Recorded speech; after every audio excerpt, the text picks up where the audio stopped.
Hello, everyone, and welcome to the Spiritual American. My name is Dr. Ann O'Hare, and I'm your host. And today we will be talking about excitement. Is excitement healthy? Is it good for us? We're going to take a little look and see. But before we begin, please consider like, sharing, and subscribing. You know that this helps us to get our content out to many more people. And please also consider sharing with your friends and family so that they can benefit as well. So, excitement. This is a very important topic for me. As you know, if you've been watching the podcast, I grew up in New York, in the Northeast on Long Island. And I grew up I'm going to say the background, it doesn't really matter, but maybe there's still some truth to it that makes sense to somebody. I grew up in an Italian Irish background household. And in this particular case, there was a lot of drama. There was a lot of dramatic, emotional ways of talking, yelling. There's this joke that Italians, when they say, stop yelling at me, they say, no, that's just the way I talk, right?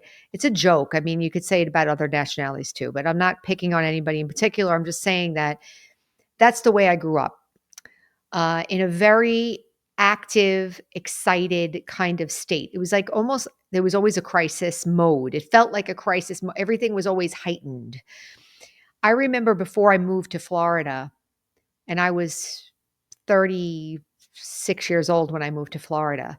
But I remember before I moved thinking that the energy in New York is very frenetic, like a raw nerve, and it's always like that. And I was happy to leave it actually because I wanted a calmer environment. And Florida is definitely a more laid back lifestyle and environment. So that really did help.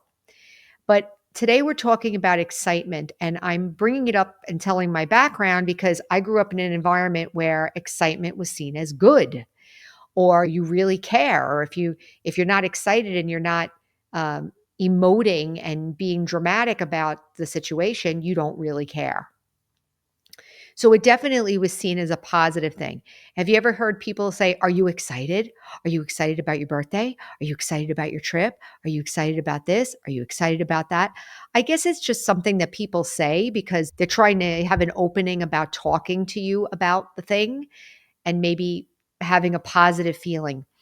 But I'm going to challenge this idea of excitement today. And I'm going to say that it's not really healthy for us to be in an excited state. And so I wrote a few things down. There are a couple of things that are related to excitement.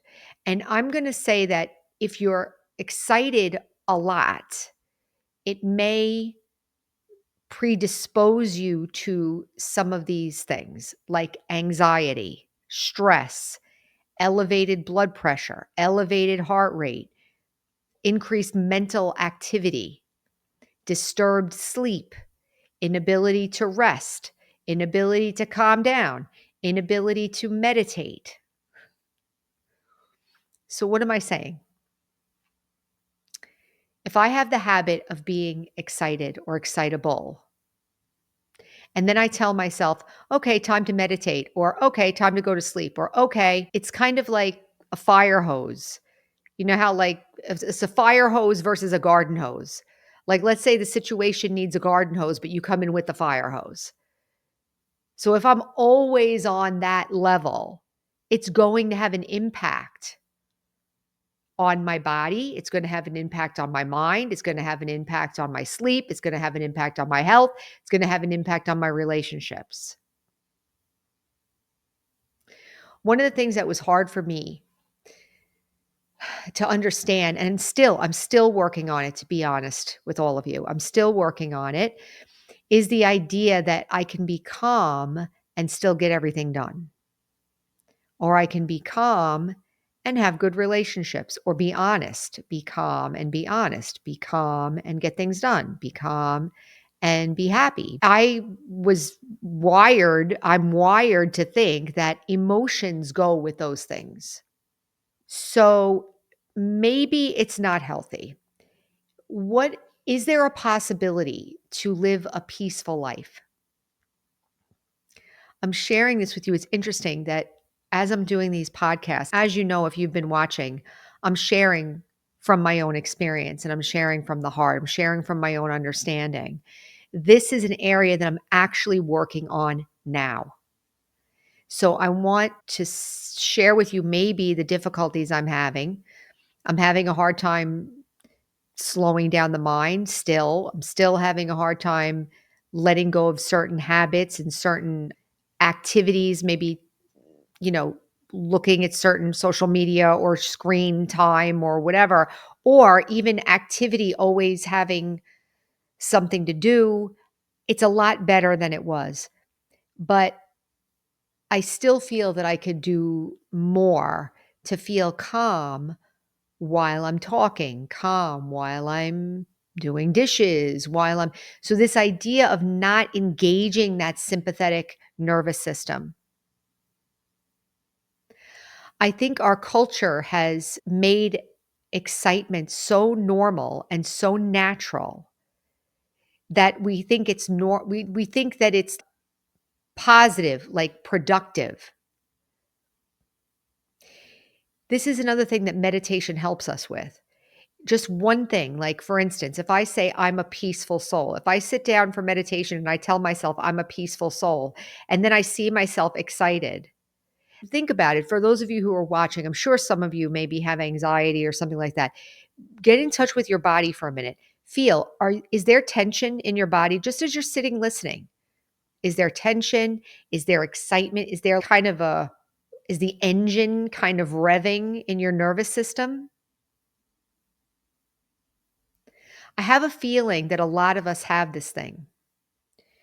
So I am saying today that maybe excitement is not positive. I mean, it's not bad. It's just not necessary and it's not healthy.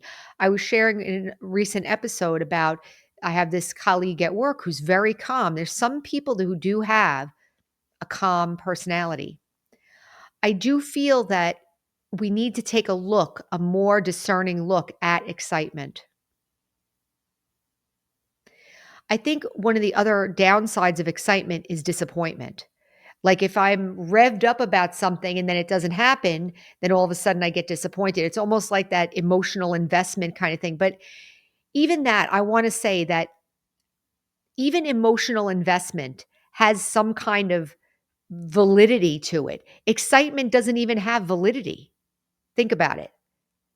Why do I have to be excited about this? I'm not saying it's never appropriate to be excited. I mean, obviously it's part of our, part of our physiology. But do I have to get excited when I'm getting ready for work? Do I have to get excited? Excited meaning stress or over stimulation of my nervous system, overthinking, over emotional, over talking, difficult to rest. As I'm sharing this, I just think that it's unfortunate in a sense, maybe not unfortunate, but it makes me feel compassion for myself that it's that thing is kind of running in the background. But what it's doing, the positive thing is that I have something to work on, but also it's helping me to be able to talk to all of you also because I understand it. I remember one time I was watching one of these guru type people, like a spiritual person speaking on an interview. And the person asked her, well, what do you do about, beating yourself up? Or what do you do about like if you are mad at yourself or something? And she says, well, I never get mad at myself and I never beat myself up. And I thought to myself, well, then how can you talk about it? So I want to say that for any of you out there that have anxiety, I'm not just talking about anxiety, but I'm talking about excitement, like getting excited all the time. The nervous system is firing, right? Too much. So any of you that have that out there, realize that if you want to work on it or whatever, the fact that you have it is actually setting you up to help others too. So everything that we have as a principle, every issue, every thing that we're trying to heal or get better or transform is actually a platform for us to help others once we get a handle on it, right? So I'm going to leave it there. It was a little bit of a short episode, but what I want is to say that just to bring forth the idea that excitement isn't necessarily good. And what would it be like if I didn't have to be excited? One last thing I'll say, this thing about celebrations, and I have to celebrate the birthday, we got to do Christmas, we got to do this, we got to do that. It's fine. If you love it and you have the energy for it and everything, it's fine. But I think that a lot of people, at least I know for me, but I know other people too, it's a lot to ask. You have to generate this energy and and you feel like, I know I might be going against some people's ideas right here, what I'm saying, but I'm talking specifically about overdoing it, overstimulation. How can we be calm and take care of ourselves when we have to push ourselves and push and push and push? Whether it's overworking, overexcitement, over emotions, no rest. So I would say today, take a look. When you say, are you excited? Do I need to be excited? Maybe not. Maybe I can try to be calm. So I'll leave it there. Remember, our slogan is heal, empower, and serve. And in this case, I would say that if we take a look at excitement and we learn how to be calm and we learn how to value peace and how to value calmness, that would have a positive impact on me, my relationships, my health, and also my future would impact my decision making too, right? So thank you all for being here. And until next time, take care.